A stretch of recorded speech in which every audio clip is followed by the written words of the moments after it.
ان الحمد للہ نحمده ونستعینه ونستغفره ونعوذ باللہ من شرور انفسنا ومن سیئات اعمالنا من يهده اللہ فلا مضل له ومن يضلل فلا هادی له واشهد ان لا الہ الا اللہ وحدہ لا شریک له واشهد ان محمدا عبده ورسوله اما بعد فان خير الحديث كتاب الله وخير الهدي هدي محمد صلى الله عليه واله وسلم وشر الامور محدثاتها وكل محدثة بدعة وَكُلَّ بِدْعَةٍ ضَلَالَةٍ وَكُلَّ ضَلَالَةٍ فِي النَّارِ اعوذ باللہ السمیع العلیم من الشیطان الرجیم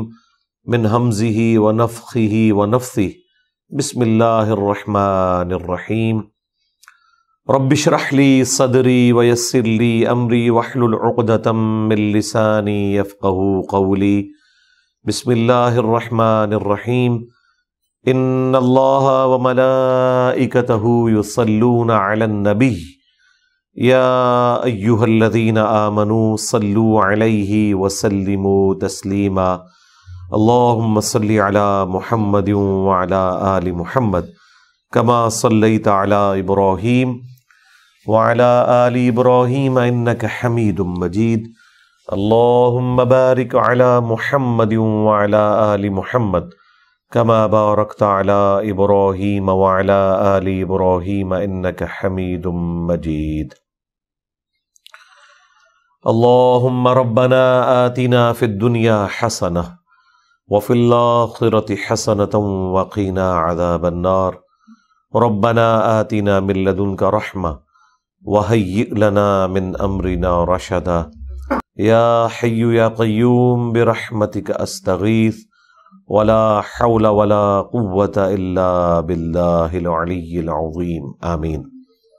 آج انشاءاللہ تعالی ہم سورہ یوسف کی آیت نمبر 9 سے آنورڈ سٹارٹ لیں گے۔ پچھلی دفعہ آیت نمبر 8 کے اوپر کنکلوڈ ہوا تھا کہ یوسف علیہ السلام کے بھائیوں نے آپس میں یہ مشورہ کیا کہ ہمارے جو ابا جان ہیں وہ یوسف اور اس کے بھائی کے معاملے میں زیادہ محبت والا رویہ رکھتے ہیں، بلکہ ان کی محبت میں ڈوب چکے ہیں۔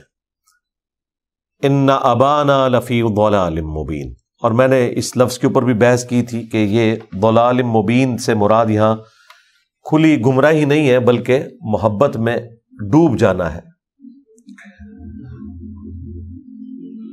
اب اگلی آیت جو ہے آپ دیکھ رہے ہیں کہ یہ سٹارٹ ہو رہی ہے پچھلے لفظ کے ساتھ، تو آیت نمبر 8 کا جو آخری لفظ ہے مبین قتلوا یوسف، یوں کر کے پڑھا جائے گا اگر ہم آیت کو اگلی آیت سے ملائیں گے، اور یہ چھوٹی سی نون اس لیے پڑھی ہے کہ پریفریبل یہی ہے کہ اسے ملا کر پڑھا جائے، لیکن آیت کے اوپر اگر وقف کریں گے تو پھر اگلی آیت جب سٹارٹ کریں گے تو پھر یہ چھوٹی نون نہیں پڑھی جائے گی کہ اگر کوئی شخص اگلی آیت نمبر 9 پڑھے تو اسے یہ پڑھے نقتلوا یوسف، تو یہ غلط ہوگا۔ یہ نون کا تعلق لفظ مبین کے ساتھ تھا، وہ تنوین تھا، اور وہ اگلے لفظ سے ملے گا تو نون چھوٹی ڈالی جاتی ہے تاکہ جن لوگوں کو عربی سے ناواقفیت ہے تو وہ اسے ملا کر پڑھیں۔ سورۃ الملک کے سٹارٹ میں بھی اس طریقے سے ایک چھوٹی سی نون بھی آتی ہے۔ جب آپ وقف کریں گے تو اگلی آیت کو پھر حالت رفع میں سٹارٹ کریں گے اقتلوا یوسف، کہ انہوں نے آپس میں مشورہ کیا کہ قتل کر ڈالو یوسف کو۔ تو یہ میں نے آپ کو فرق بتایا۔ اعوذ باللہ من الشیطان الرجیم بسم اللہ الرحمن الرحیم اقتلوا یوسف، یا تو یوسف کو قتل کر دو، او اطرحوہ، یا اسے پھینک آؤ، ارض یخلو لکم وجہ ابیکم، کسی ایسی سرزمین میں کہ وہ تنہا ہو جائے تمہارے باپ کے رخ سے، یعنی ان کی توجہ سے ہٹ جائے۔ وَتَكُونُوا مِن بَعْدِهِ قَوْمًا صَالِحِينَ، اور اس کے بعد تم پھر توبہ کر کے نیک قوم بن جانا۔ پتہ تو ان کو بھی تھا یہ کتنا غلط کام کرنے جا رہے ہیں کہ ایک بیٹے کو اس کے باپ سے جدا کر رہے ہیں، چھوٹی عمر کا ہے، ہارڈلی 10-12 سال عمر ہے، اس نے جو تکلیف کاٹنی ہے وہ تو کاٹنی ہے، اس کے باپ نے جو تکلیف کاٹنی ہے وہ بھی کتنی تکلیف دہ چیز ہے کہ جب وہ باپ آپ کا بھی باپ ہے اور ماں باپ کے ساتھ حسن سلوک کا قرآن میں حکم ہے، انبیاء کرام کی تعلیمات میں حکم ہے، تو دل کو تسلی انہوں نے اس اعتبار سے دی کہ ٹھیک ہے بعد میں ہم توبہ کر لیں گے، معافی ہو جائے گی۔ یعنی یہ وہی مینٹالٹی ہے جو آج بھی اسی طریقے سے منوان ایگزسٹ کرتی ہے کہ جان بوجھ کر گناہ کرو بعد میں معافی مانگ لینا۔ تو یہ انتہائی بڑا جرم ہے اللہ تعالیٰ کے نزدیک کہ کوئی شخص توبہ کی امید کے اوپر جان بوجھ کر گناہ کرے۔ ایک تو یہ ہے کہ نفس سے مغلوب ہو کر کوئی معاملہ کر لیا، ارادہ نہیں تھا، کسی کو تکلیف دینا مقصود نہیں تھا، تو اس کی توبہ تو سمجھ میں آتی ہے، لیکن جان بوجھ کے گناہ کرنا اور اس بڑے لیول کا گناہ کرنا، پھر اس پہ کہنا کہ توبہ کر لیں گے تو معافی ہو جائے گی، تو وہ معافی ہوئی کوئی نہیں ہے۔ آج تک برادران یوسف کی مثال دی جاتی ہے، اگرچہ اینڈ پہ یوسف علیہ السلام نے انہیں معاف بھی کر دیا، لیکن جو انہوں نے ایک غلطی کمائی تھی وہ ہمیشہ کے لیے ایک ضرب المثل بن گئی۔ قال قائل منہم، تو یہ جب مشورہ لوگ کر رہے تھے تو انہی میں سے، ان کے بھائیوں میں سے ایک شخص نے، کہنے والے نے کہا انہی میں سے، لا تقتلوا یوسف، کہ مت قتل کرو یوسف کو، وَأَلْقُوهُ فِي غَيَابَتِ الْجُبِّ، اسے پھینک دو کسی گہرے کنویں کے اندر، يَلْتَقِطْهُ بَعْضُ السَّيَّارَةِ إِن كُنتُمْ فَاعِلِينَ، تاکہ کوئی راہ چلتا ہوا مسافر، کوئی قافلہ گزرے تو وہ اسے اپنے ساتھ لے جائے، اگر تم نے کچھ کرنا ہے تو یہ کام کرو۔ اور ظاہر ہے کہ وہ انڈرسٹوڈ تھا کہ قافلے راستے میں ایسے کنوؤں سے پانی بھرا کرتے تھے، ریگستانی سفر کے اندر بالخصوص پانی کی اویلیبلٹی کو انشور کرنا یہ ضروری ہوتا ہے، تو ایسے کنویں میں اسے ڈال دیتے ہیں جہاں لوگ پانی کے لیے رکیں، اور پھر جب وہ ڈول ڈالیں گے تو یوسف بھی نکل آئے گا اور یوں اس کو وہ ساتھ لے جائیں گے۔ یہ تو ان کا پلان تھا۔ دوسری طرف اللہ تعالیٰ نے اس کنویں کے اندر ہی جبرائیل علیہ السلام کو یوسف علیہ السلام کی طرف بھیجا اور چھوٹی عمر میں انہیں تسلی دے دی کہ اب آپ کی آزمائش کا وقت شروع ہوا چاہتا ہے، ایک دن آئے گا کہ آپ اپنے بھائیوں کو اس کی خبر دے دیں گے جو انہوں نے آپ کے ساتھ کیا ہے، لیکن بہرحال اب اسے تقدیر الہی سمجھ کے قبول کریں۔ اب یہ پورا پلان انہوں نے کر لیا، اور اس پلان کی ایگزیکیوشن کا سٹارٹ ظاہر ہے کہ والد کی اجازت سے ہونا تھا، تو اب یہ سب کے سب اکٹھے ہو کر آئے اپنے باپ کے پاس، سیدنا یعقوب علیہ السلام کے پاس۔ قالوا یا ابانا ما لک لا تأمنا علی یوسف، انہوں نے کہا کہ اے ابا جان کیا ہوا ہے کہ آپ یوسف کے بارے میں ہم پر اعتبار ہی نہیں کرتے؟ وَإِنَّا لَهُ لَنَاصِحُونَ، جبکہ ہم تو اس کے بڑے خیر خواہ ہیں، ہمارے بارے میں آپ بدگمانی نہ کریں۔ اب دیکھیں پورا پلان، پھر جھوٹ کا ایک سلسلہ شروع ہے اور کس طریقے سے یہ ایک سازش تیار ہو رہی ہے۔ ارسلہ معنا، آپ اسے ہمارے ساتھ بھیجیے، غدا، کل کے دن، یرتع ویلعب، وہ خوب کھائے پیے ہمارے ساتھ اور کھیلے کودے، وَإِنَّا لَهُ لَحَافِظُونَ، اور بے شک ہم اس کے نگہبان ہیں۔ تو اب یوسف علیہ السلام کے والد جو تھے یعقوب علیہ السلام، انہیں تو پہلے ہی پتا تھا کہ یہ حسد کرتے ہیں، تو کوئی نہ کوئی ایسا معاملہ اس کے ساتھ نہ کریں۔ اور جو ایک چانس تھے کہ یہ کر سکتے ہیں، ظاہر ہے انہوں نے اسے ایکسیڈنٹل قتل ہی بتانا تھا نا، یہ تو نہیں کہنا تھا کہ ہم نے اسے مار دیا، اور یہ بھی نہیں کہہ سکتے تھے کہ وہ گم گیا، ورنہ تو پھر ان کو کہا جاتا کہ جاؤ ڈھونڈ کے لاؤ۔ تو انہوں نے کہا کہ ہم اس ساری پاسبلٹیز کو ختم کر دیں گے اور کہیں گے کہ بھیڑیا کھا گیا۔ تو یوسف علیہ السلام کے والد کو یہ اندازہ تھا کہ زیادہ سے زیادہ یہ والا معاملہ وہ کر سکتے ہیں، اس لیے انہوں نے بھی ان کا اندازہ درست نکلا۔ ہمارے لوگ جب یہ آیات پڑھتے ہیں تو اس میں سے علم غیب نکال رہے ہوتے ہیں کہ نبی کو پہلے ہی پتہ چل گیا کہ وہ بھیڑیا کھا جائے گا اسے، حالانکہ اگلی آیات میں جب انہوں نے آ کے بہانہ کیا ہے تو انہوں نے کہا کہ میں صبر کروں گا اس معاملے میں اور باقی معاملات اس طریقے سے چلے۔ یہ ایسا نہیں ہوتا کہ ہر معاملے میں اللہ تعالیٰ کو غیبی خبر دے، جب چاہے اللہ تعالیٰ غیبی خبر دے دیتا ہے۔ اینڈ پہ جا کے آپ دیکھیں گے کہ یوسف علیہ السلام کی طرف سے جب قاصد آیا تو انہوں نے کہا میں یوسف کی خوشبو محسوس کر رہا ہوں۔ تو اگر پیغمبر وقت اپنے بیٹے کی خوشبو محسوس کر سکتا تھا تو انہیں اس وقت بھی خوشبو محسوس کر کے بتانا چاہیے تھا کہ تم مجھ سے جھوٹ بول رہے ہو، فلاں کنویں کے اندر وہ ہے اور مجھے خوشبو آ رہی ہے۔ اس وقت اللہ نے نہیں ان پہ ایکسپوز کیا یہ معاملہ۔ تو علم غیب کا عقیدہ یہ ہے کہ جب اللہ چاہتا ہے اس وقت دکھا دیتا ہے، سنوا دیتا ہے یا خوشبو سونگھا دیتا ہے، اور جب نہیں چاہتا نہیں ہوتا۔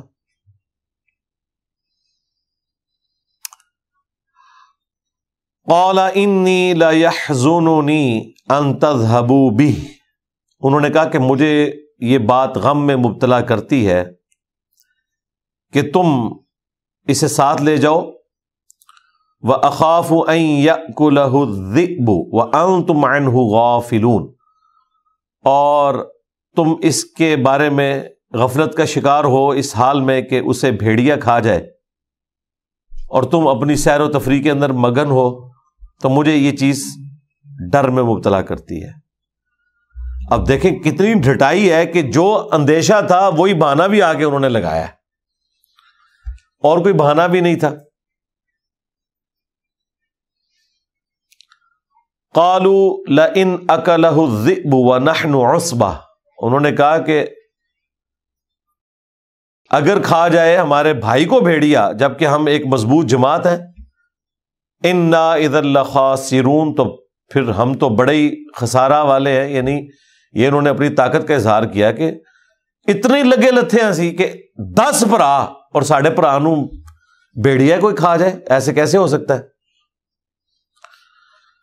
فلما ذهبوا به، پھر جب وہ بڑے اصرار کے ساتھ اپنے باپ سے مانگ کر اپنے بھائی کو لے گئے، وَأَجْمَعُوا، اور سب کے سب جمع ہو گئے، أَن يَجْعَلُوهُ فِي غَيَابَةِ الْجُبِّ، کہ اسے ہم گہرے کنویں میں ڈال دیں گے۔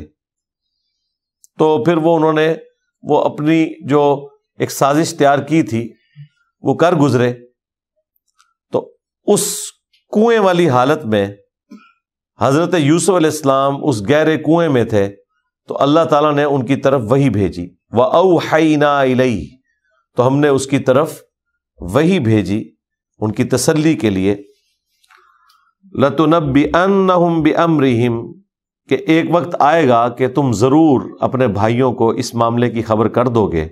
ہذا، جو یہ ایک فعل انہوں نے کیا، یعنی ان کی سرزنش کرو گے، وَهُمْ لَا يَشْعُرُونَ، اور اس وقت وہ تمہارے اس رتبے کو جانتے بھی نہیں ہوں گے کہ تم کو ہم کس اعلیٰ مقام پر پہنچائیں گے کہ یہ سارے بھائی تمہارے پاس سوالی بن کر آئیں گے۔ اور اس وقت پھر اس حالت میں جب کہ تم ان پر اختیار بھی رکھتے ہوگے، تم ان کے برے عمل کے بارے میں انہیں خبر دے دو گے۔ یہ ایک چھوٹی سی بات یوسف علیہ السلام کے لیے بہت بڑی ڈھارس تھی کہ انہوں نے پھر آلموسٹ 40 سال جدائی کے گزارے۔ وَجَاءُوا أَبَاهُمْ عِشَاءً يَبْكُونَ، تو اب یہ ساری انہوں نے حرکت جو کرنی تھی وہ کر دی، اور وہ سب کے سب آئے اپنے باپ کے پاس عشاء کے وقت، رات کے وقت، روتے ہوئے، گریہ وزاری کرتے ہوئے۔ ظاہر ہے کہ رونا تو شرط تھا، رو کے ہی منوایا جا سکتا ہے کہ انہیں بھی غم ہے، ادروائز صرف آ کے ایک خبر دیتے تو وہ اپنی شکل سے کیسے جسٹیفائی کر سکتے تھے. اور یہ ایک ایسا رونا ہے کہ یہ آج تک اسی طریقے سے چل رہا ہے.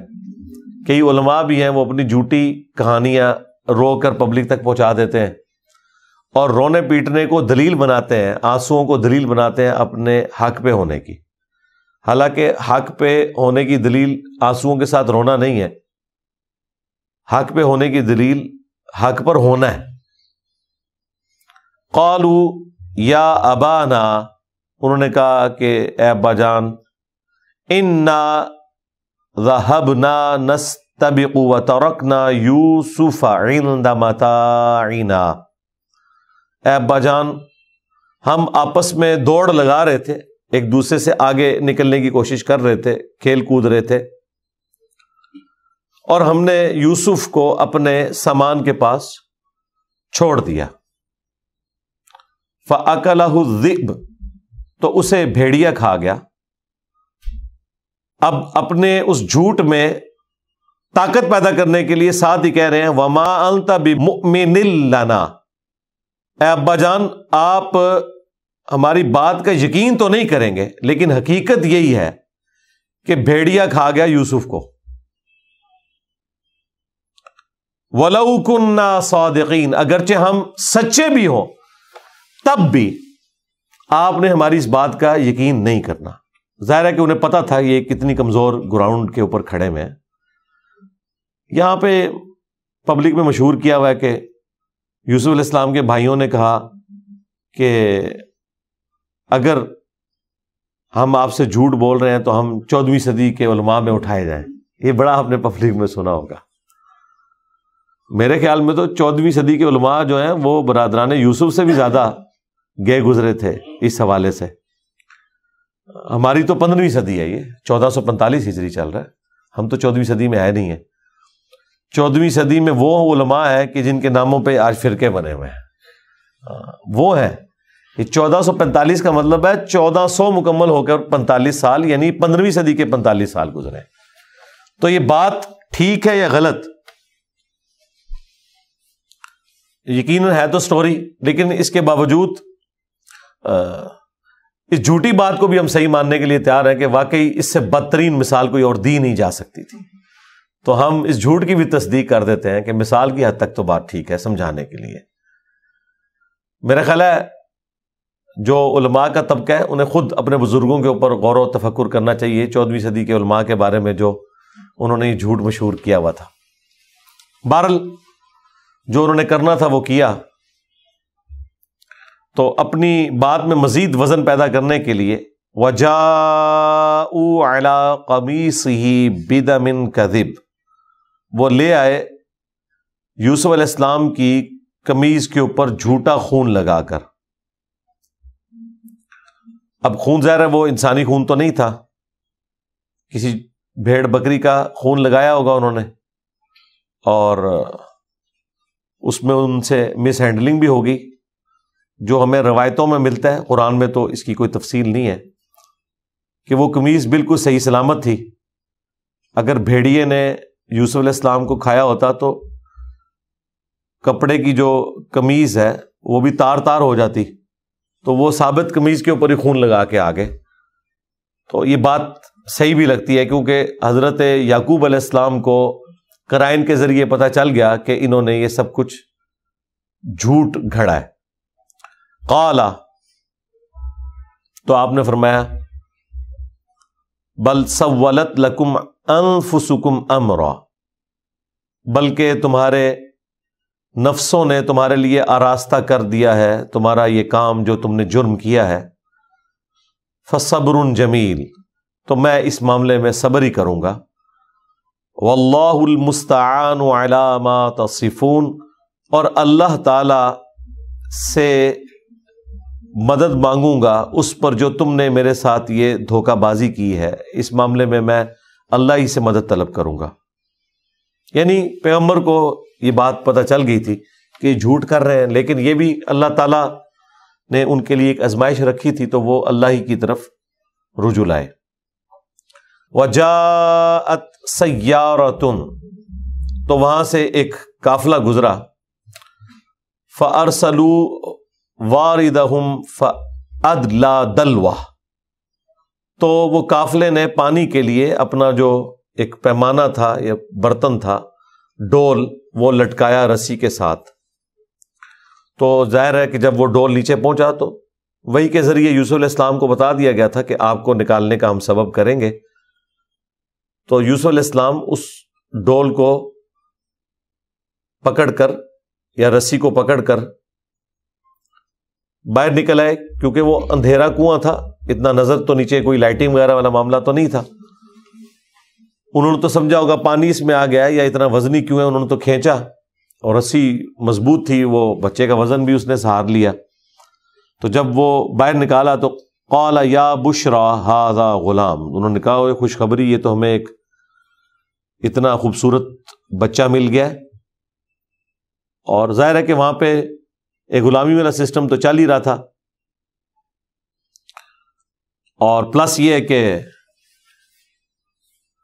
ان کو ایک خوبصورت غلام مل گیا جس کی قیمت بھی اچھی لگ سکتی تھی۔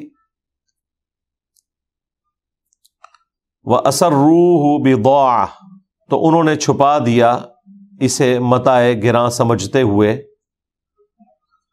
وَاللَّهُ عَلِيمٌ بِمَا يَعْمَلُونَ، اور وہ خوب جو کچھ کر رہے تھے، خوب اللہ تعالیٰ جاننے والا تھا کہ وہ کیا کر رہے تھے۔ وَشَرَوْهُ بِثَمَنٍ بَخْسٍ دَرَاهِمَ مَعْدُودَةٍ، تو انہوں نے بیچ ڈالا یوسف کو حقیر سی قیمت کے عوض۔ وَكَانُوا فِيهِ مِنَ الزَّاهِدِينَ، اور وہ اسی معاملے میں زاہد ہو گئے، اور انہوں نے اس کو غنیمت سمجھتے ہوئے قبول کر لیا۔ ظاہر ہے مفت کا مال تھا، تو جتنی بھی قیمت مل جائے وہ اس کے اوپر راضی ہو گئے۔ اچھا، قرآن کے اس اسلوب سے تو یہی لگ رہا ہے کہ یہاں پہ چند حقیر داموں کے عوض جو بیچنے کا ذکر ہے وہ اس قافلے کا ہے کہ جس قافلے نے ان کو نکالا اور مصر میں جا کے بیچ دیا۔ ایران والوں نے جو فلم بنائی ہے اس میں انہوں نے اس معاملے کو پلٹایا ہے ان کے بھائیوں کی طرف، کہ بھائیوں نے اس کنویں کو انڈر آبزرویشن رکھا ہوا تھا، اور جب وہ نکلا تو انہوں نے کلیم کیا کہ یہ ہمارا غلام بھاگ کر آیا ہے، اور آپ نے اگر اس کو رکھنا ہے تو تھوڑے سے پیسے ہمیں دیں اور اس کو لے جائیں۔ واللہ عالم، قرآن سے تو ایسی کوئی بات پتہ نہیں چل رہی، اور اگر وہ والا معاملہ بھی کر لیا جائے تب بھی کوئی اس کے کوئی خلاف والا معاملہ اس طریقے سے ہوتا نہیں ہے۔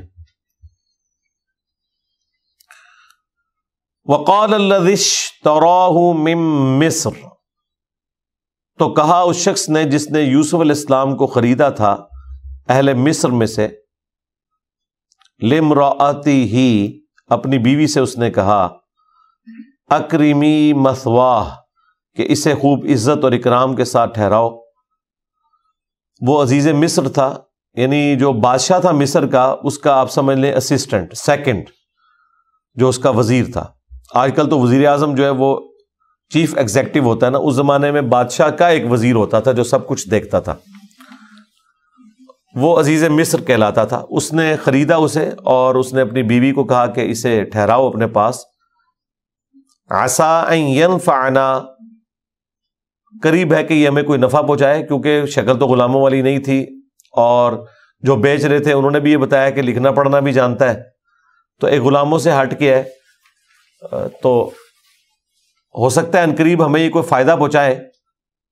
او نتخذہ ولدا، یا ہم اسے اپنا بیٹا ہی بنا لیں۔ اور بیٹا وہ بنانے کے لیے اس لیے تیار تھے کہ اس کی شکل کوئی غلاموں والی نہیں تھی، ورنہ یہ حبشی غلام ہی عموماً انہی کا ہی کاروبار ہوا کرتا تھا، تو اس کے اوپر کوئی ٹونٹ بھی نہیں ان کو کر سکتا تھا کہ اس کی تو شکل ہی غلاموں والی ہے۔ تو انہوں نے دونوں آپشن رکھے۔ اس سے یہی لگتا ہے کہ وہ بے اولاد تھے، اسی لیے اس نے اپنی بیوی سے کہا کہ ایک تو ہمارے کام کاج کر دے گا، ہمیں فائدہ پہنچائے گا، نہ بھی ہوا ایٹ لیسٹ ہم یہ ہے کہ اس کو بیٹا بنا لیں گے۔ وَكَذَلِكَ مَكَّنَّا لِيُوسُفَ فِي الْأَرْضِ، اور یوں ہم نے، اللہ تعالیٰ فرماتا ہے، یوسف علیہ السلام کو زمین میں اپنی حکمت سے ایک تمکن اختیار فرمایا ان کے حق میں، کہ انہیں ہم نے ایک ایسی جگہ کے اوپر فائز کر دیا کہ جہاں وہ ایکسپیرینس بھی گین کر سکتے تھے، ان کی رہائش کا بندوبست بھی ہو گیا۔ سب سے بڑے وزیر کے گھر میں رہنا تو ظاہر ہے کہ وہ بھلے کوئی بچی کچی خوراک ہو، لیکن ایک اچھی خوراک، اور پھر وہاں پہ جتنی میٹنگز ہوتی تھیں اس میں وہ کھانا سرو کرتے تھے، اور یوں ان کا انٹریکشن بھی باقی وزراء سے رہتا تھا، سیکھ گئے۔ یہ ساری کی ساری چیزیں اللہ تعالیٰ نے انہیں زمین میں ایک تمکن اختیار کر دیا۔ وَلِنُعَلِّمَهُ مِن تَأْوِيلِ الْأَحَادِيثِ، تاکہ ہم انہیں سکھا دیں بات کی گہرائی کا علم۔ یہ بھی ہو سکتا ہے ترجمہ، اور بعض لوگوں نے اس کا خوابوں کی تعبیر کا ترجمہ کر دیا، حالانکہ خواب کا تو یہاں پہ کوئی ذکر نہیں ہے۔ معاملہ فہمی سکھا دیں۔ ظاہر ہے کہ جب اتنے ایکسپیرینس لوگوں میں رہے گا، سب سے بڑی سویلائزیشن تھی اس وقت، کہاں بدو لوگ شام کے رہنے والے اور کہاں مصر کے لوگ، تو ان کے لیے ایک علم سیکھنے کا بھی ذریعہ ہو جائے گا۔ واللہ غالب علی امرہ، اور اللہ تعالیٰ اپنے ہر کام کے اوپر غالب ہے۔ ولکن اکثر الناس لا یعلمون، لیکن اکثر لوگ اس حقیقت کو نہیں جانتے۔ اور ان اکثر لوگوں میں یوسف علیہ السلام کے بھائی بھی شامل ہیں۔ انہوں نے کیا برائی سوچی اپنے بھائی کے حق میں، اور اللہ تعالیٰ نے اسی شر میں سے کتنا بڑا خیر ان کے لیے نکال دیا۔ اور اللہ تعالیٰ عموماً کرتا ایسے ہی ہے کہ مردے میں سے زندہ کو نکال دیتا ہے۔ وہ تو کنکلوڈ کر بیٹھے تھے اپنے بھائی کو، لیکن اللہ تبارک و تعالیٰ نے ان کے لیے ایک ایسا معاملہ کیا کہ مستقبل میں انہیں مصر کی سب سے کی پوسٹ کے اوپر بٹھا دیا۔ بعد میں اسی عزیز مصر کی پوسٹ کے اوپر یوسف علیہ السلام آ گئے۔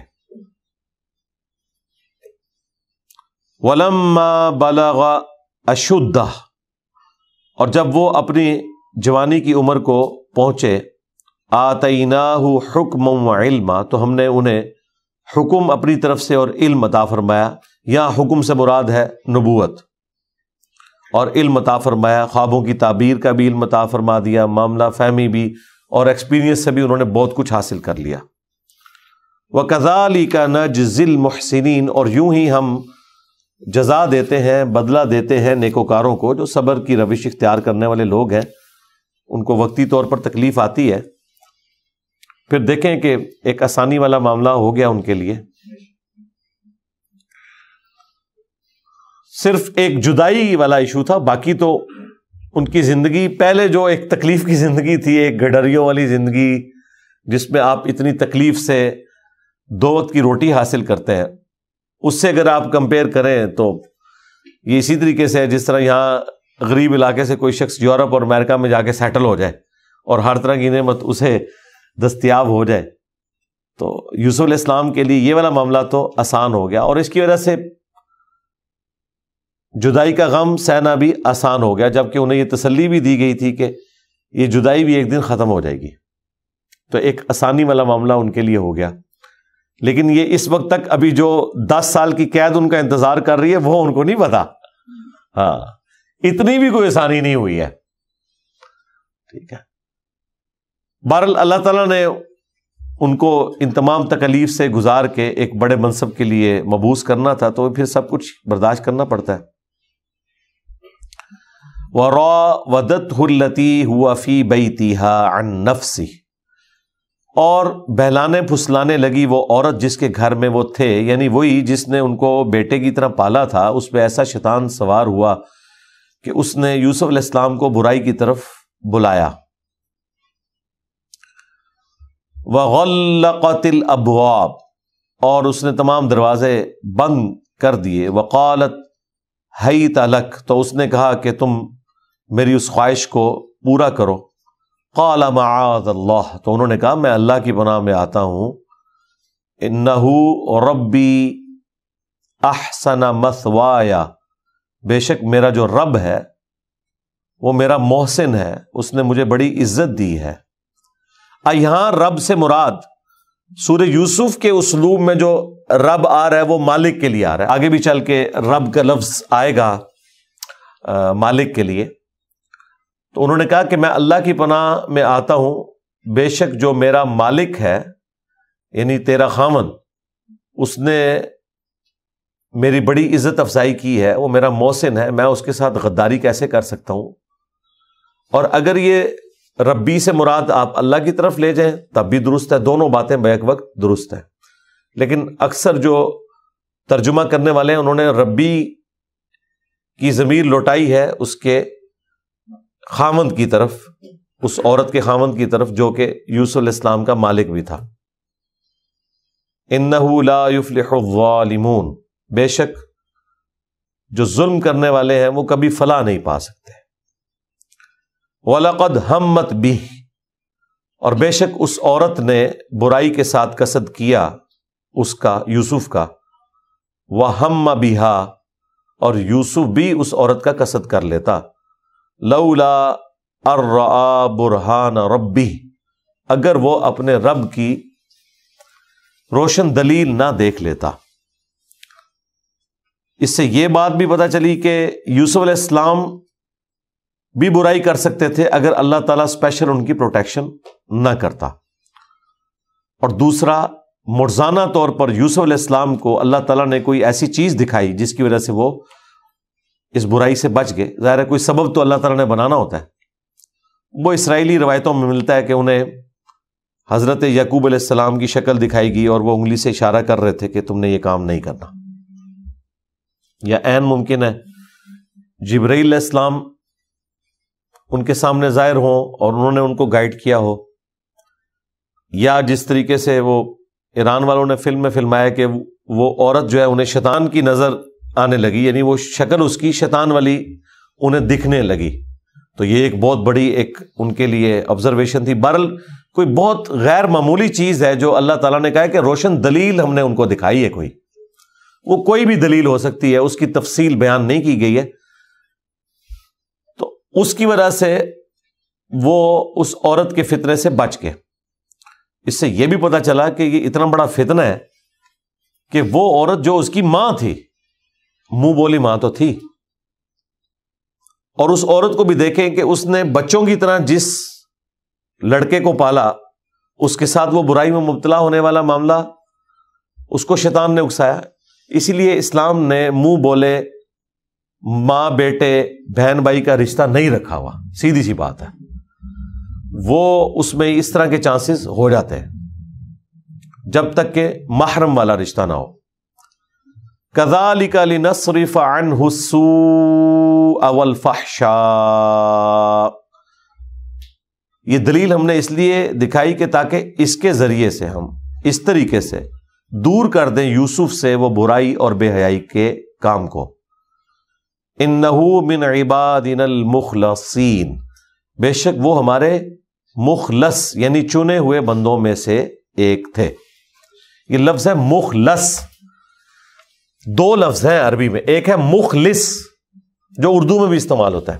مخلص کہتے ہیں بڑا خالص ہے یہ بندہ، اخلاص شو کرنے والا. ہر مسلمان کی، مؤمن کی یہ خواہش ہوتی ہے کہ وہ مخلص ہو، اللہ کے لیے اپنے دین کو خالص کرے، کمٹمنٹ شو کرے، کمیٹڈ ہو. لیکن انبیاء ہوتے ہیں مخلص، اس سے بھی اعلیٰ درجے کی ڈگری کہ وہ تو اللہ کے لیے کمیٹڈ ہیں ہی ہیں، اللہ انہیں اپنے لیے چن لیتا ہے. تو وہ زبر کے ساتھ بولا جاتا ہے مخلص. یہ زبر اور زیر سے زمین و آسمان کا فرق ہو جاتا ہے. مخلص رب کے لیے اپنے آپ کو خالص کرنے والا، مخلص جس سے اللہ اپنے لیے خود خالص کر لے. یہ تو اعلیٰ ترین درجہ ہے. انبیاء تو مخلص ہوتے ہیں. مرشد، رشد و ہدایت دینے والا. مرشد، جس کو رشد و ہدایت دی جائے، یعنی وہ پیسو کا یہ ایک سیگا آپ سمجھ لیں. نبی صلی اللہ علیہ وآلہ وسلم ہمارے مرشد ہیں اور ہم نبی کے مرشد ہیں. ہمیں انہوں نے ہدایت دی اور وہ ہمارے ہادی ہیں. اب یہ مرشد اور مرشد کا اتنا فرق ہے. پنجابی میں تو چل جاتا ہے مرشدہ دیدار وے باہو، وہ مرشد کہہ رہے ہوتے ہیں، لفظ مرشد ہے.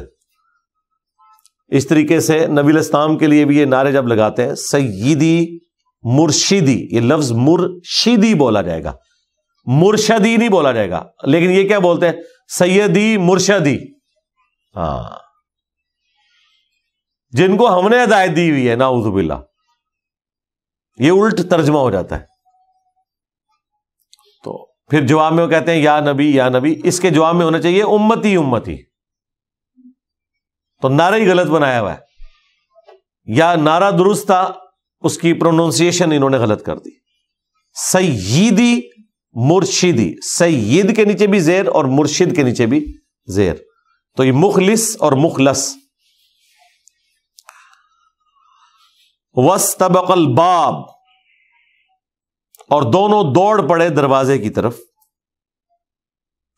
وقدت قمیصہ من دبر، اور اس عورت نے ان کے پیچھے بھاگتے ہوئے جب انہیں پکڑنے کی کوشش کی تو پیچھے سے ان کا کرتا پھٹ گیا، وہ پھاڑ ڈالا.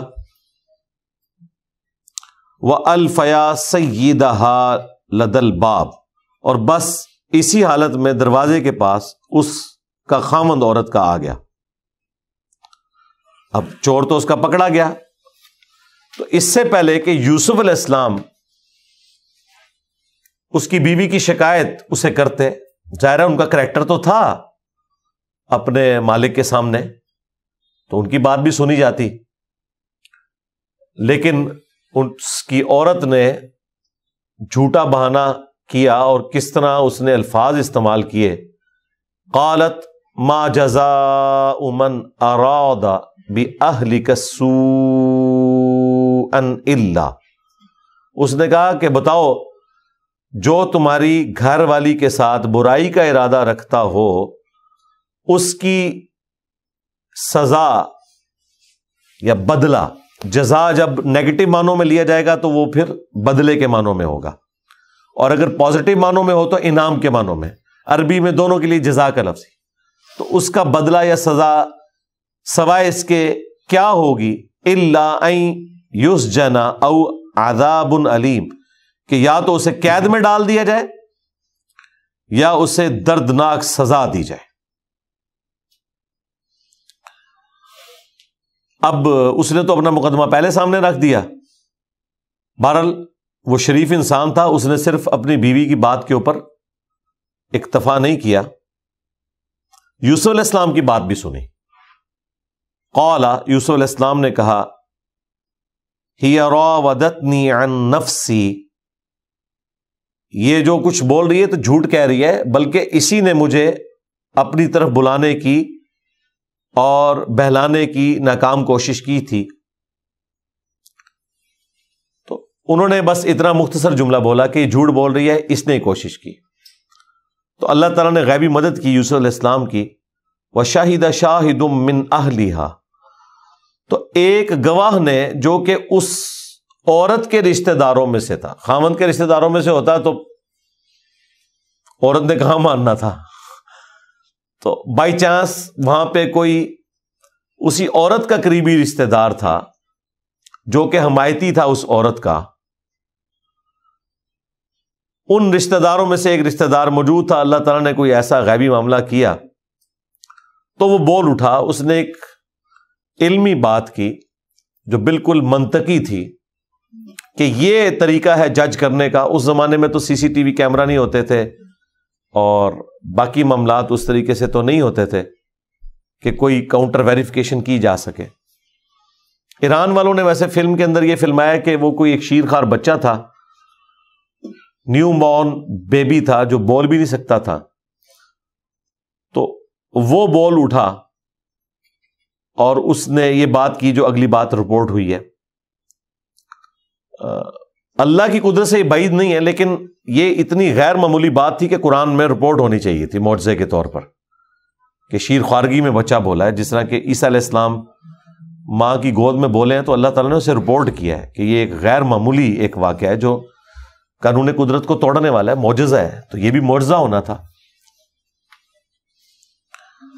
اور دوسری بات یہ ہے کہ اگر اس طرح کا کوئی واقعہ ہوا ہوتا تو یہ ایک اتنا غیر معمولی واقعہ تھا کہ اس کے بعد تو وہاں لوگوں کو سمجھ لینا چاہیے تھا کہ یوسف علیہ السلام کوئی عام انسان نہیں ہے، اور وہیں سے ان کی دعوت کا آغاز بھی ہو جاتا۔ سب سے پہلے تو عزیز مصر ان کا کلمہ پڑھ کے مسلمان ہو جاتا، تو ایسی کوئی بات رپورٹ نہیں ہوئی۔ اس سے لگتا ہی ہے کہ وہ کوئی سیانہ آدمی تھا، سمجھدار، کوئی سینئر آدمی تھا جس کے پاس عقل و دانش تھی، اور اس نے مشورہ دیا اپنا۔ اس نے کہا کہ ان کان قمیصہ قد من قبل، کہ اگر تو یوسف علیہ السلام کی قمیض آگے سے پھٹی ہوئی ہے تو پھر تو یوسف علیہ السلام مجرم ہے، کیونکہ عین ممکن ہے کہ ان کی ہاتھا پائی ہوئی ہو تو عورت اپنی عزت بچانے کی خاطر سامنے سے ظاہر ہے اس کی قمیض پکڑے گی اور پھاڑ دے گی، یہ لاجیکل چیز تھی۔ فصدقت وہو من الکاذبین، تو پھر وہ عورت جو ہے وہ سچ کہہ رہی ہے اور یوسف جو ہے وہ جھوٹوں میں ہے اگر وہ یہ بات کر رہا ہے۔ وَإِن كَانَ قَمِيصُهُ قُدَّ مِن دُبُرٍ، اور اگر قمیض پیچھے سے پھٹی ہوئی ہے تو یہ تو پھر سیدھا اشارہ ہے کہ یوسف نے بھاگنے کی کوشش کی اور اس عورت نے اسے اپنی طرف کھینچا ہے۔ یہ لاجیکل بھی ہے کہ اسی قسم کا ہی کوئی معاملہ فٹ ان بیٹھتا ہے۔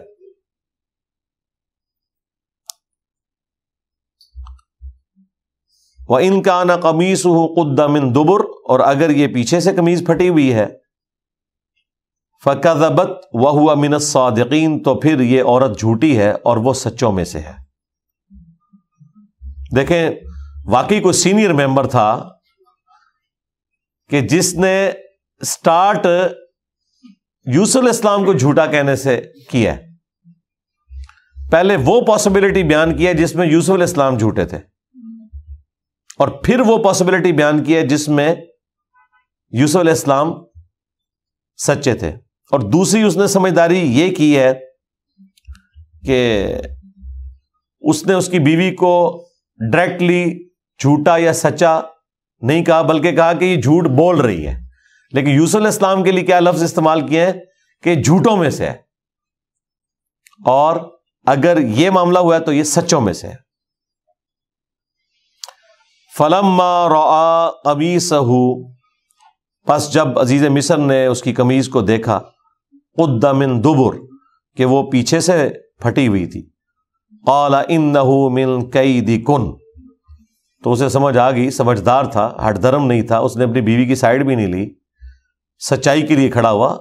ظاہر ہے کہ یہ اتنی بڑی بڑی سلطنتیں انصاف کے اوپر ہی چل رہی تھیں، بے دینی کے باوجود انصاف اور عدل کی وجہ سے ہی تو کامیاب تھیں۔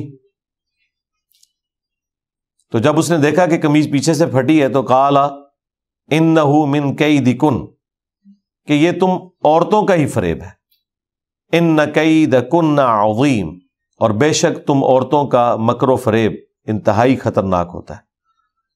وہی یعنی فوراً اپنے آپ کو مظلوم ثابت کرنا، آنسو نکل آنا، اپنی بات میں وزن پیدا کرنے کے لیے چیخو پکار کرنا شروع کر دینا، بہانے بنانا شروع کر دینا، تو یہ عورتوں کی ایک اللہ تعالیٰ نے خوبی، میں کہوں گا کہ خامی نہیں کہوں گا، خامی تو آخرت کے پوائنٹ آف ویو سے ہے، دنیا میں تو ایک خوبی ہے کہ وہ اپنی بات میں سچا ہونے کے لیے اس طرح کے راستہ اختیار کر لیتی ہیں۔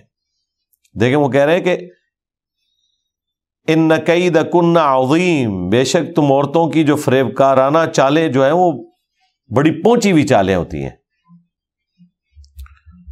یوسف، اور پھر عزیز مصر نے یوسف علیہ السلام سے کہا اعرض عن ھذا، تو ایک اچھا انسان ہے، اس معاملے کو جانے دو، یعنی یہ جو گھر کے اندر معاملہ ہوا ہے یہ پردے میں ہی رہے، تم نے باہر کسی سے بات نہیں کرنی، اس معاملے کو یہیں دفن کر دو۔ ظاہر ہے کہ اتنی تو اس نے اپنی بیوی کو فیور دی کہ اسے سزا نہیں دی، ناراض تو ہوا ہوگا، فلم میں تو انہوں نے دکھایا کہ وہ مرتے دم تک پھر ناراض ہی رہا ہے، بس ضرورتاً یہ گفتگو کرتا تھا، اور یہ ریالٹی بھی لگتی ہے اسی طرح ہی ہوا ہوگا کہ ایک عورت کو اتنی عزت سے رکھا ہو اتنے بڑے منصب کے اوپر، اور پھر وہ اس قسم کی حرکت کرے۔ اور اپنی بیوی سے اس نے کہا وَاسْتَغْفِرِي لِذَنبِكَ، کہ تو اپنے گناہ کی معافی مانگ، اِنَّكِ كُنتِ مِنَ الْخَاطِئِينَ، بے شک تو ہی قصورواروں میں شامل ہے۔ اب یہ گناہوں کی معافی کوئی اللہ سے مانگنے والی نہیں تھی، یا شاید کوئی ٹوٹی پوٹی فارم میں ان کے جو دیوتا ہوں گے، پلس یہ کہ حقوق العباد والا جو معاملہ ہے وہ تو ظاہر ہے انصاف کا تھا، عین ممکن ہے اس نے یہ کہا ہو کہ تم یوسف سے معافی مانگو اپنے اس گناہ کی جو تم نے الزام لگایا۔ اب یہ معاملہ تو گھر کے اندر ہوا، لیکن خبر لیک ہو گئی، جس طرح آج کل ویڈیوز لیک ہو جاتی ہیں، اور وہ خبر کس طرح لیک ہوئی ہوگی؟ یقیناً یوسف علیہ السلام نے تو نہیں کی، اور عزیز مصر نے بھی نہیں کی ہوگی، اور اس عورت نے بھی نہیں کی ہوگی، کیونکہ باہر سے لوگوں نے پھر باتیں کرنی تھی کہ یہ اپنے غلام کے ساتھ اس طرح کا معاملہ کر رہی ہے، یہ بھی ایک گالی پڑھنی تھی اس کو۔ تو گھر میں جو کام کرنے والی ہیں ان کے ذریعے خبر لیک ہو گئی، ظاہر ہے وہ گھر کے اندر سنتی ہیں، اور پھر وہ خبر جو لیک کرتی ہیں نا، جس کو بھی بتاتی ہیں ساتھ کہتی ہیں کہ اگے نہیں دسنا، ہاں، اور یوں کرتے کرتے خبر پھیل گئی، اور یہی سین انہوں نے فلمایا اس میں، اور یقیناً یہی فٹ ان بیٹھتا ہے۔ وقال نسوة فی المدینہ، اور کہنے لگیں اس شہر کی عورتیں، امرأۃ العزیز، جو عزیز مصر کی بیوی ہے، تراود فتاها عن نفسی، وہ تو اپنے نوجوان غلام کو اپنے نفس کے لیے ورگلانا چاہتی تھی، اور یہ وہ ٹونٹ کے طور پہ بات کر رہی ہیں کہ دیکھو کتنی گئی گزری ہے کہ اس نے یہ برائی والا جو معاملہ ہے وہ بھی اپنے غلام کے ساتھ کیا ہے۔ قد شغفها حبا، بے شک غلام کی محبت اس کے دل میں گھر کر گئی ہے۔ انا لنراها فی ضلال مبین، یہ تو بالکل ہی گئی گزری ہے، گمراہی میں ڈوب چکی ہے۔ اب یہاں پہ گمراہی میں ڈوبنا یہ نہیں ہے کہ وہ اسے کوئی گناہ کے طور پر، یعنی ایک ہماری جو نارمز چل رہی ہیں معاشرے کی اس کے اعتبار سے، تو مطلب اتنی گئی گزری ہے یہ ان معنوں میں ہے۔ اب ظاہر ہے عورتوں کی چالیں تو پھر ہیں نا، اب دیکھیں نا وہ عورت کیسی چال چلتی ہے ان کے ساتھ۔ فلما، پس جب، سمعت بمکرہن، اس قسم کی مکرانہ جو باتیں تھیں وہ سنی اس عورت نے کہ اچھا یہ میری وکیلیاں کر دی بھی ہیں، پنجابی میں کہتے ہیں میری غیبت کر رہی ہیں۔ ارسلت الیہن، تو اس نے سب کی طرف پیغام بھیجا، وَأَعْتَدَتْ لَهُنَّ مُتَّكَأً، اور اس نے ان کے لیے ایک باقاعدہ مسندیں ارینج کی، کوئی آپ سمجھ لیں کوئی ڈنر پارٹی یا کوئی لنچ ارینج کیا۔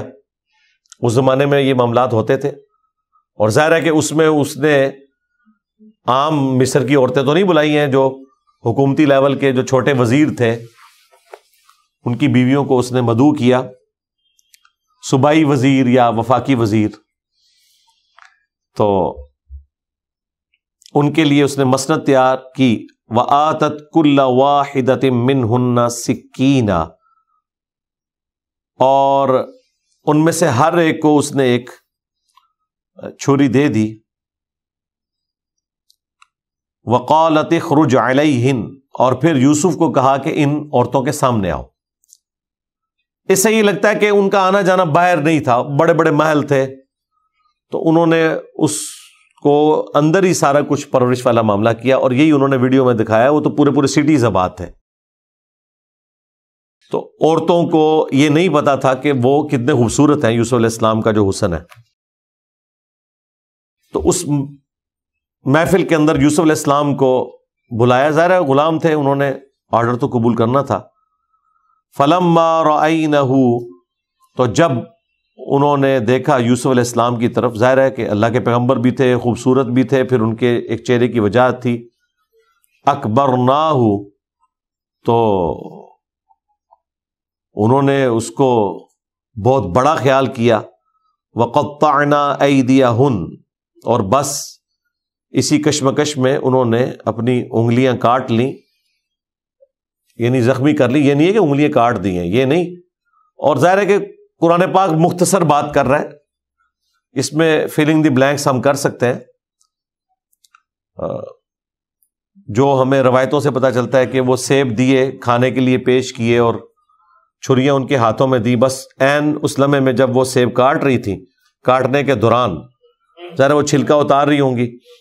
یوسف علیہ السلام جب آئے تو ان کی طرف متوجہ ہوئیں وہ عورتیں، تو وہ کاٹتے ہوئے اس میں ایسی متوجہ ہوئیں کہ ان کے ہاتھوں کا بھی کوئی پورشن کٹ گیا. جس طرح ہمارے ڈاکٹر سرار صاحب استاد کہا کرتے تھے کہ عین ممکن ہے کہ کسی عورت کا ہاتھ زخمی ہوا اور یوسف علیہ السلام چونکہ غلام تھے، وہ اس کی مرہم پٹی کرنے کے لیے اس کے قریب ہوئے ہوں، تو باقی عورتوں نے جان بوجھ کے ہی وہ اپنے ہاتھ تھوڑے تھوڑے کاٹ لیے ہوں توجہ حاصل کرنے کے لیے. جس طرح گھر میں بھی بچوں سے بھی ایسا معاملہ ہو جاتا ہے، اگر کسی بچے سے دوسرے بچے کو زخم لگ جائے تو وہ اپنے آپ کو تھوڑا بہت زخم لگا لیتا ہے مظلوم بننے کے لیے، یا کوئی ایسی ایکٹیویٹی پرفارم کرتا ہے. بہرحال کچھ بھی ہوا، ایک ایکسٹراڈنری واقعہ تھا، باقیوں کے بھی ہاتھ زخمی ہو گئے. وَقُلْنَا حَاشَ لِلَّهِ، تو وہ تعجب میں انہوں نے کہا کہ سبحان اللہ، اللہ پاک ہے. ما هذا بشرا، یہ تو انسان نہیں لگتا. ان هذا الا ملک کریم، یہ تو نہیں مگر کوئی بہت معزز فرشتہ. یہاں جو اللہ کا لفظ آیا ہے یا فرشتے کا ذکر ہے، اس سے مراد قطعاً یہ نہیں کہ وہ اللہ میں یا فرشتوں میں ماننے والے تھے. جو ایک محاورتاً باتیں چل رہی ہوتی تھی نا، جس طرح ہم دیکھیں ہمارے ریلیجن میں کہیں دیوتا کا کانسیپٹ نہیں ہے، لیکن یہاں پر بھی جب صحافی حضرات گفتگو کرتے ہیں تو کسی پولیٹیکل لیڈر کا ذکر کرتے ہوئے جب وہ اپنے آپ کو بڑا سمجھتا ہے تو کہتے ہیں جی یہ تو دیوتا بن رہا ہے، یہ تو مہاتما ہے. حالانکہ یہ کانسیپٹ تو ہمارے ریلیجن میں نہیں ہے، لیکن چونکہ محاورتاً چیزیں چل رہی ہوتی ہیں. اسی طریقے سے زمینی خدا، یہ ٹرم بھی بولی جاتی ہے طاقتور لوگوں کے لیے. تو اس طرح کی جو مثالیں دی جاتی ہیں وہ محاورتاً بسا اوقات دوسرے مذاہب کے لوگوں سے بھی اس زبان میں آ گئی ہوتی ہیں، کیونکہ یہاں پر کوئی ایسی ہمیں تفصیلات نہیں ملتی کہ وہ خدا کے ماننے والے تھے یا نہیں تھے. اس کے الٹ ضرور ملے گا جب یوسف علیہ السلام جیل میں جائیں گے اور وہاں دعوت توحید رکھیں گے اور وہ بتائیں گے کہ یہ جو بت تم نے گھڑ لیے ہیں، اللہ تعالیٰ نے ان کی کوئی سند نازل نہیں کی. تو عین ممکن ہے ان کا بھی وہی عقیدہ ہو کہ اوپر ایک خدا ہے، باقی یہ چھوٹے چھوٹے جو آلیہ ہیں جن کے بت بنائے ہوئے ہیں، چھوٹے چھوٹے دیوتا ہیں، گاڈز ہیں، اس قسم کا ہی ان کا کانسیپٹ ہو. تو اس کانسیپٹ میں بڑے خدا کو اللہ کہا جائے اور آسمانی کوئی مخلوق ہے اس کے لیے فرشتے کی ٹرم ہو، تو اس اعتبار سے چل رہی ہو. بہرحال توحید وہاں اس فارم میں موجود نہیں تھی. وہ وہی بت پرستی کے عقائد و نظریات تھے جو اگلی قوموں میں ایگزسٹ کرتے تھے، اور اللہ تعالیٰ پیغمبروں کے ذریعے ان کی تطہیر کرتا تھا. تو ایتھیسٹ نہیں تھے، خدا میں بلیو کرنے والے تھے. وہ بہرحال وہ ٹوٹی پوٹی فارم میں ایک توحید کا ایک معاملہ چل رہا تھا. تو انہوں نے کہا کہ یہ تو انسان لگتا ہی نہیں ہے، یہ تو ایک مقرب فرشتہ ہے. قالت، اب تو موقع مل گیا عزیز مصر کی بیوی کو جس کا نام زلیخا رپورٹ ہوا ہے تورات کے اندر. فَذَلِكُنَّ الَّذِي لُمْتُنَّنِي فِيهِ، یہ ہے وہ جس کے بارے میں تم مجھے ملامت کر رہی تھی. تو دیکھ لو تمہاری حالت کیا ہوئی ہے کہ ایک دفعہ دیکھا ہے تو تمہارے ساتھ ایسا معاملہ ہو گیا ہے، اور میرے تو یہ گھر میں رہتا ہے. یعنی وہ اپنے گناہ کو ابھی بھی جسٹیفائی کر رہی ہے، اپنی اس بغاوت کو. اور دیکھیں اگلی دلیری، وَلَقَدْ رَاوَدتُّهُ عَن نَفْسِهِ، میں نے اسے بہت کوشش کی ہے اپنی طرف بلانے کی. فَاسْتَعْصَمَ، لیکن اس نے اپنے آپ کو بچا کے رکھا ہے بڑا پکا ہے، یہ کننا ہے یار. وہ تو اس کو برائی کے طور پہ ذکر کر رہے ہوں گے نا، کوئی تعریف کے لیے نہیں کیا. کیونکہ اگلے الفاظ دیکھیں، وَلَئِن لَّمْ يَفْعَلْ مَا آمُرُهُ، اگر اس نے وہ کام نہ کیا برائی کا جس کی طرف میں اسے مائل کر رہی ہوں، لَيُسْجَنَنَّ، تو میں ضرور اسے قید میں ڈلوا دوں گی، یہ قید میں ڈلوا دیا جائے گا۔ وَلَا يَكُونَ مِنَ الصَّاغِرِينَ، تو یہ ضرور ہو جائے گا چھوٹے لوگوں میں، بے آبرو لوگوں میں، ذلیل و خوار ہو جائے گا۔ یعنی وہ یہ سمجھتے تھے جب آپ کسی کو جیل میں ڈلوا رہے ہیں تو اسے جیل ہوگی تو مراد یہ کہ مجرم ہے، تو یہ کام میں اس کے ساتھ کروں گی۔ یعنی وہ ابھی تک اپنے ان معاملات سے پیچھے نہیں ہٹی اور اپنی اسی ڈھٹائی کے ساتھ اسی برائی کے اوپر قائم ہے۔ اب اس نے تو اپنا پورا پلان کیا ہوا تھا کہ میں اس صورت میں جب یہ میری بات نہیں مانے گا اسے جیل میں ڈلواؤں گی، اور اللہ تعالیٰ کا بھی پلان تھا کہ یوسف علیہ السلام کو یہ بات کلک کی کہ اس وقت اس عورت سے جان چھڑانے کا ذریعہ اب قید خانہ ہی ہے۔ تو پھر انہوں نے اگلی آیات میں آئے گا، وہ انشاءاللہ اگلی دفعہ ہم کور کریں گے، اللہ تعالیٰ سے دعا کی کہ بجائے اس کے کہ میں اس برائی میں مبتلا ہوں تو یا اللہ مجھے جیل کی زندگی، قید خانے کی عزیز ہے اس چیز سے کہ میں برائی میں مبتلا ہو جاؤں اور تیرا باغی ہو جاؤں۔ دیکھیں انہوں نے گناہ سے، بدکاری سے بچنے کے لیے تکلیف برداشت کر لی۔ عموماً آپ کو نیک کام کرنے کے لیے ایک تکلیف برداشت کرنی پڑتی ہے کہ ایفرٹ پٹ کرتے ہیں، برائی سے بچنے کے لیے آپ کو صرف ارادہ کرنا پڑتا ہے کہ میں نے یہ نہیں کرنا۔ مثلا نماز ایک نیکی کا کام ہے، اس کو کرنے کے لیے آپ کو وضو کرنا پڑتا ہے، مسجد میں جانا پڑتا ہے، ارکین جتنے ہیں وہ ادا کرنے پڑتے ہیں۔ لیکن گناہ سے بچنے کے لیے آپ کو کچھ کرنا نہیں پڑتا، صرف ایک فیصلہ کرنا پڑتا ہے۔ گالی منہ میں آئی بھی ہے غصے کی وجہ سے، آپ فیصلہ کرتے ہیں میں نے نہیں نکالنی، تو اس کے لیے آپ کو کوئی ایکسٹرا کام نہیں کرنا پڑتا۔ لیکن دیکھیں پیغمبروں کو برائی سے بچنے کے لیے 9 سے 10 سال کی قید کاٹنی پڑ رہی ہے، تو دیکھیں انہوں نے پھر اپنا آپ منوایا ہے۔ اللہ تعالیٰ جب کسی کو رتبے دیتا ہے تو پھر اس پہ آزمائشیں بھی ڈالتا ہے۔ یہ بڑا پوائنٹ کا نقطہ ہے کہ گناہ سے بچنے کے لیے انہیں 9 سے 10 سال جیل میں کاٹنے پڑے۔ حالانکہ گناہ سے بچنے کا تو انعام ہونا چاہیے، دنیا میں نہ ملے تو آخرت میں، یہاں گناہ سے بچنے کے لیے انہیں ایک سزا کاٹنی پڑی۔ اور یوسف علیہ السلام کی بھی کتنی بڑائی ہے کہ انہوں نے اس گناہ کی سینسٹیوٹی کو سمجھا کہ میں گناہ سے بچنے کے لیے اگر تکلیف بھی مجھے اٹھانی پڑتی ہے تو میں اللہ تعالیٰ کی بغاوت کا کوئی کام نہ کروں، ہاں میں یہ تکلیف برداشت کروں۔ یہ 9-10 سال تو آپ امیجن نہیں کر سکتے، ایک جوان شخص کی جوانی کا گولڈن پیریڈ، اور کوئی غلط کام بھی نہیں کیا، غلط کام سے اپنے آپ کو بچایا، اس کی سزا کاٹنی پڑ رہی ہے۔ اور اس زمانے کی جیل میں آج کل نہیں جیل کاٹی جاتی۔ اور جس طریقے سے پھر انہوں نے وہ یوسف علیہ السلام سے متعلقہ جو فلم بنائی ہے 45 ایک ساتھ میں، جو ڈرامہ سیریل ہے، اس میں جو انہوں نے وہ تکلیفیں دکھائی ہیں نا، وہ دیکھ کے ہی انسان پسیج جاتا ہے۔ حالانکہ انہوں نے تو چند ایک سین فلمائے ہیں، ان کی تو زندگی کے 9 سے 10 سال، کیونکہ بضع سنین آیا ہے، ایک ایک دن سورج طلوع ہونے سے لے کر غروب ہونے تک، اور رات پوری کس تکلیف میں انہوں نے کاٹی ہوگی آپ امیجن بھی نہیں کر سکتے۔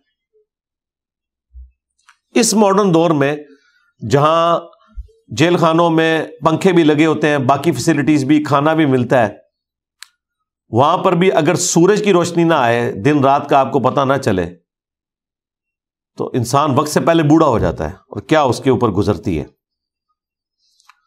اور وہاں پر جب سیکنڈ جو سب سے بڑی پوسٹ ہے عزیز مصر، اس کی طرف سے وہ بندہ ریفر ہوا ہو جیل خانے میں، تو چھڑانا اس کو کس نے؟ سب سے بڑی پوسٹ کی طرف سے وہ ریکمینڈ ہوا ہے جیل خانے کے لیے، تو پھر اللہ تعالیٰ نے ان کو اس تکلیف سے گزارا الٹیمیٹلی، اور خود انہوں نے دعا کی کہ یا اللہ ٹھیک ہے مجھے جیل کی زندگی منظور ہے۔ وہ انشاءاللہ ہم اگلی دفعہ آیات کور کریں گے۔ سبحانک اللہم و بحمدک، اشہد ان لا الہ الا انت، استغفرک و اتوب الیک، وما علینا الا البلاغ المبین۔ جزاکم اللہ خیرا۔